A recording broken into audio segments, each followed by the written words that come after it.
એવું છે કે હાથના ઘર્યા હૈયે વાગ્યા કને કહેવાય અને પોતાના પગ કોહાડો માળ્યો કને કહેવાય. એ આજે મારે તમને વાત કેવી છે બાપ.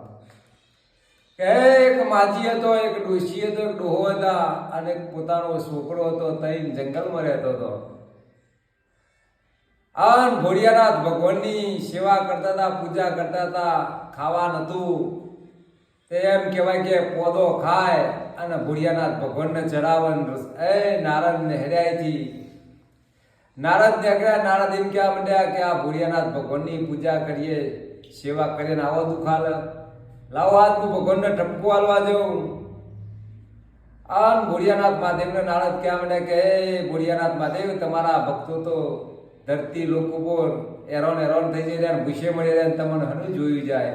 એ તારા ભોળિયાનાથ મહાદેવ એમ બોલ્યા કે નારદ જવા દે, એ મને કરમ ભોગવે છે અને જે છે બરોબર છે. તારા નારદ ના માન્યા કે ના ભગવાન, આ તારા ભક્તોનું સારું કરવું પડશે. એ તારા ભોળિયાનાથ મહાદેવે કીધું જો નારદ તો ધરતી પર જઈને તૈન ડોશીને ડોહાના છોકરાને કહેજો કે દારો ઉગન તૈન જણા એક વચન માજી રહે.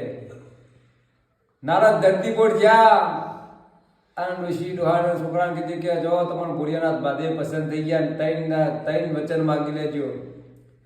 હવાર પર દાડો ગયો અને ડોશી ઉતાવળી થઈને ડોશી નહીં ધોઈ અને ભોળિયાનાથ મહાદેવ પણ વચન માજી કે હે ભોળિયાનાથ મહાદેવ, મને રાજકુમારી બનાવીને રાજાની રોડી બનાવી દે. દાડો ઉગ્યો, રાજાની રોડી બની જઈ. ડોહા રી ચડી કે મારા ડોશી વગર જીવન હુકમનું. એટલે ડોહાએ પછી વચન માજ્યું કે આ ડોશી કોયલી કૂતરી બની જાય. તે ભગવાનને ડોશીને કોયલી કૂતરી બનાવેલા છે અને ડોશી અને ડોહો પાછા કૂતરી છોકરા કંકરવા મંડ્યા કે બેટા આપણી ડોશીને હાજી કરી નાખ, તારી માં છે.